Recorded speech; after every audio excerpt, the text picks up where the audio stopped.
Dave Anderson, who's the Executive Vice President of Ameresco. Dave has flown here specially to talk to you today, alongside doing some other things as well. I know you've got to go off, you've got a very busy day. But Dave has over 25 years' experience in the energy industry as a member of the founding Ameresco management team, and looks after both the North American and UK activities. So no better man to tell us his personal view on where things are going on each side of the pond. So would you please welcome Dave Anderson.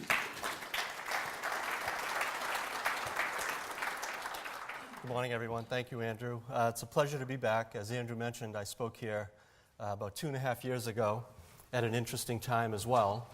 Just after the U.S. election, I spoke here in December after the November election in the U.S., and not too long after the first Brexit vote here in the U.K. So I think the good thing is, it's 2.5 years later, we're all still here. But we can certainly say that it's an interesting time. It's a challenging time. And if you watch any of the U.S. politics, it's obviously a chaotic time. But nonetheless, we're all still here, and the market continues to evolve.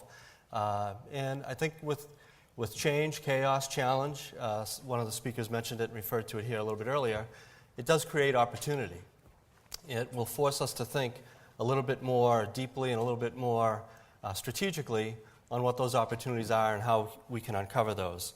So what I thought I would do today pretty quickly, and if I start to babble on, give me the hook. I know I've got only 15 minutes here. Just a quick overview of who Ameresco is, so you're familiar with it, but more of a perspective of what we see in the United States market and also the UK market. We're active in the US, obviously, Canada, and the UK. Ameresco, we're going to have our 19th birthday here next month, so it's our last year to be an irresponsible teenager. We have to grow up next year. But we're publicly traded. We went public in 2010. We're an energy solutions, efficiency, and renewable energy company, and we're agnostic. We're not a manufacturer, and we have no parent company. We do all sorts of types of projects for end-use customers. We're not limited by contract structure or project financing. So a lot of the end users that you heard speak up here today, depending on what their objectives are and how they want to approach their business, from a risk management and cash flow perspective, there are a lot of various options that are available out there. In the U.S., we are very proud to have the number one position as of last year in the market. Again, only being in business for 19 years, we've covered a lot of ground. But what is very evident to us is that the energy efficiency market, irrespective of all these other changes, will continue to grow. And some of the speakers earlier mentioned here today in their session that efficiency makes sense no matter what.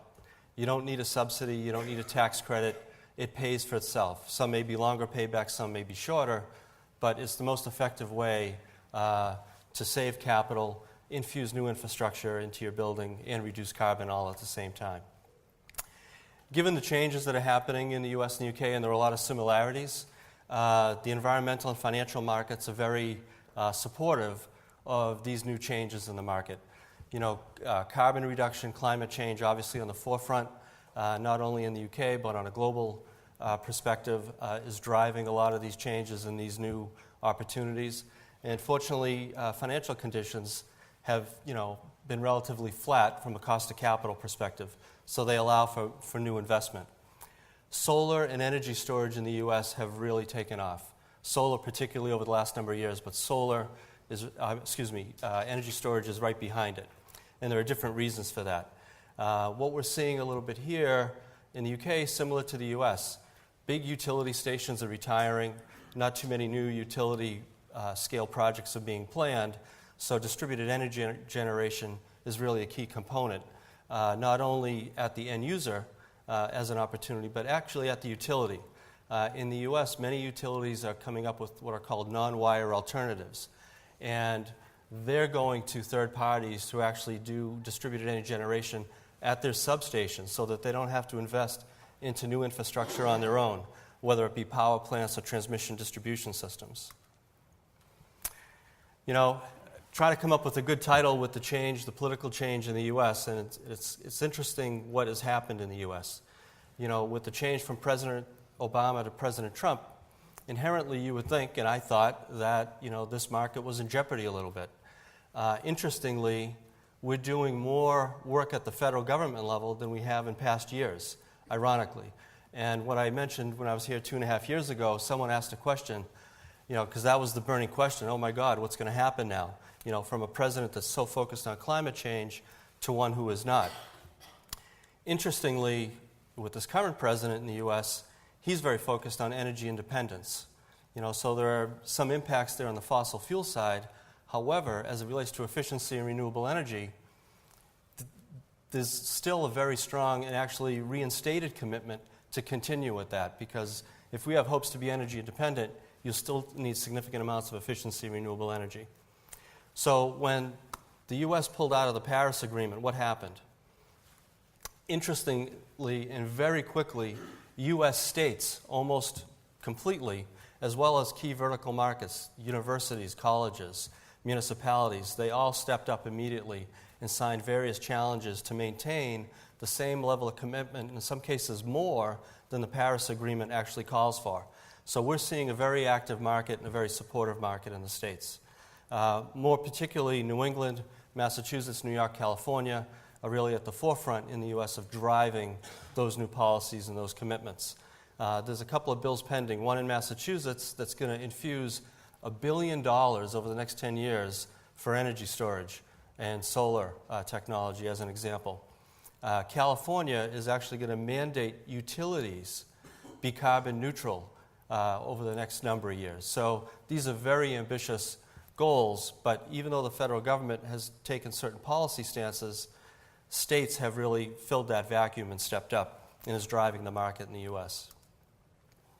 Again, I won't spend a lot of time on this, but just a couple of illustrative charts. Some of these new technologies, solar, microgrid battery storage, really taking off. Some of the other drivers for battery storage and microgrid in the U.S., particularly the East Coast and West Coast, is weather. You know, we talk about climate change, you know, the abnormal weather conditions, both in the winter and the summer. We had Hurricane Sandy back in 2012, and I'm sure you saw on the local news here, the substation in New York City, underwater. Hospitals without power. These are high-rise hospitals, you know, in the 5 boroughs of New York City, and there were fatalities. So people are planning now, not just for climate change itself, but the impacts of climate change, you know, and taking different strategies that may even cost more, but in the long run cost less as far as running their particular businesses or operations. Again, we expect the efficiency business to be stable. It's a big market.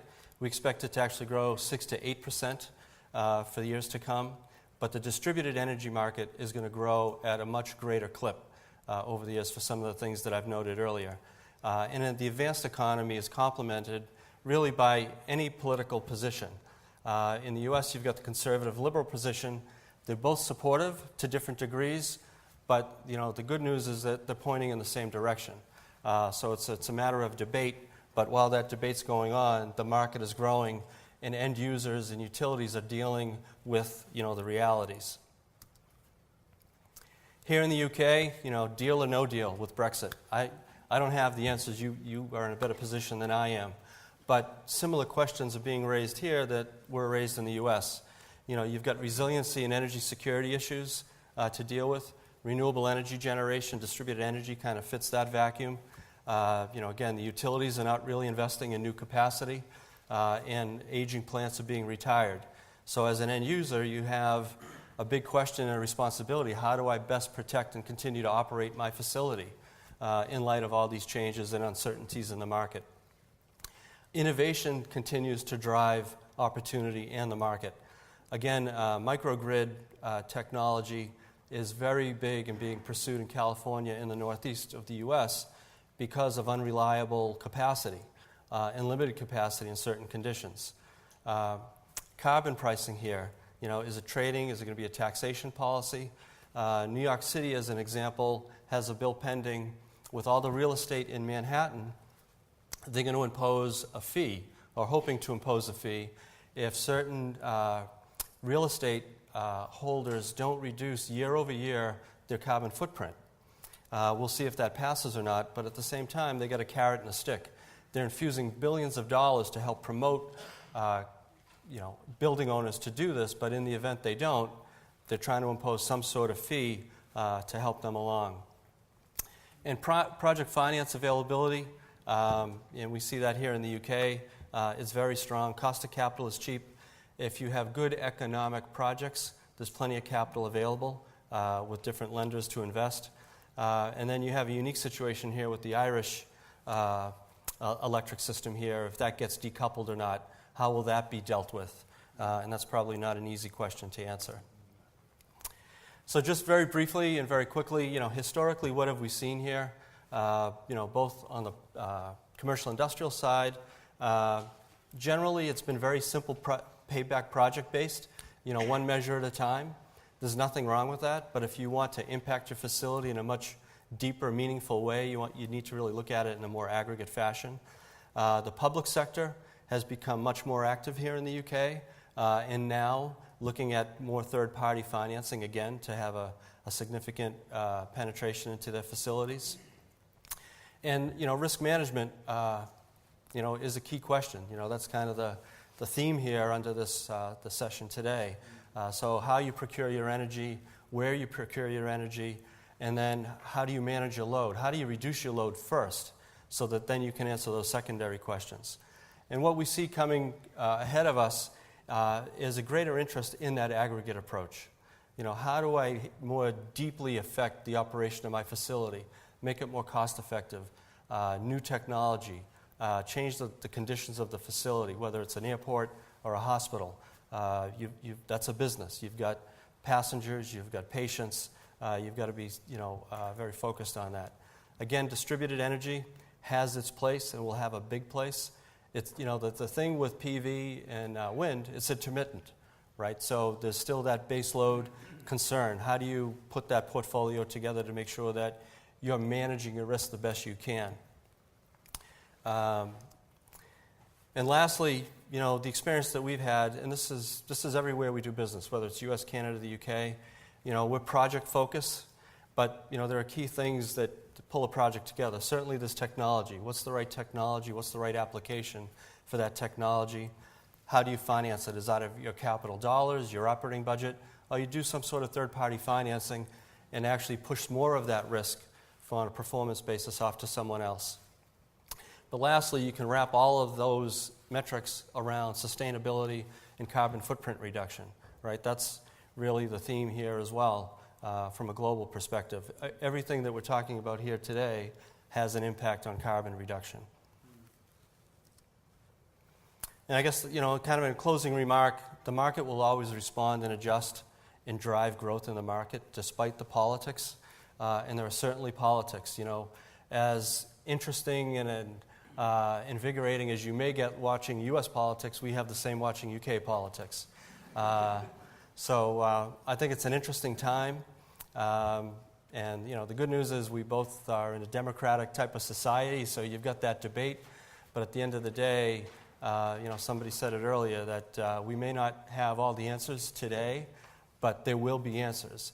And if we can all think a little bit ahead of the curve and figure out how do we best position ourselves in our operations to take advantage of what may be coming down the road, the better off we'll all be. Thank you very much, Dave.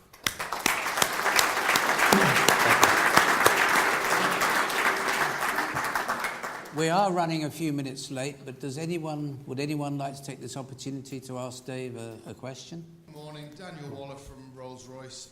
Would you care to comment on the regionality of the US market? Because I'd agree with you that where it's good, it's great, but where it's bad, it can be truly awful.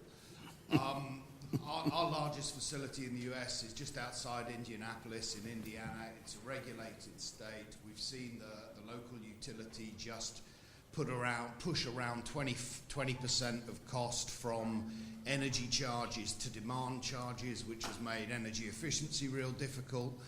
And whilst you think instinctively that should make hay for microgrids and batteries and all the rest of it, but they're not accepting new applications for grid connections, which makes that side of things difficult as well. Yeah. You know, we know they've just invested a lot of money in new gas plant. We're expecting oversupply to exist in that state for until 2035 or thereabouts, which, you know, I will accept contributes to fantastically low utility costs, but makes advancing a greener agenda real difficult over there. Yep, no question. Thank you for the question. And you're exactly right. You know, if you look at the U.S., you know, you can just kind of wrap your hands around the two coasts. And actually on the East Coast, really it's Mid-Atlantic up through New England, is where, you know, the opportunities are greater because the cost of energy is much higher. It's a deregulated market, so it creates different opportunities. You're absolutely right. But we also have significant operations in the central part of the U.S., including in Indianapolis. And even though rates are lower, you know, certain measures of efficiency will still make sense. You know, something as basic as lighting, even though they've increased the demand charge, lighting will reduce the demand load. So there are certain measures that will still have an impact. The other thing I will say is interconnects can be difficult. And to be honest, some utilities make a little bit of a business, even though they may not publicly admit to it. Some still have an older mentality where they don't want distributed generation on their system. But if you can define an opportunity where you can have distributed generation within the fence, where you don't need the interconnect, then there's a way to mitigate and manage that as well. So that's what we've seen. The other thing I would say is we do a significant of biogas projects. So if you have wastewater treatment facilities with digester technology or landfill gas project opportunities, we have extracted that methane, cleaned it, cooled it, compressed it, and we're selling it either to direct boiler-fired applications or gas-fired turbines. We have a project, as an example, similar to Indianapolis or Indiana, in South Carolina, where it's a regulated market, electric costs are very low, but we're selling BMW landfill gas to burn in their natural gas turbines for 20 years. And not only is it a significant carbon reduction measure, but from an economic perspective, it's a tremendous benefit. We have an agreement with them where the cost of the first MMBTU that we sold them will literally be the same cost of the MMBTU 20 years later. No cost escalation, no anything. So for their perspective, they've got a renewable, reliable resource that supports 100% of their thermal load and about 50% of their electric load. And again, this is in a low electric cost regulated environment. Great question.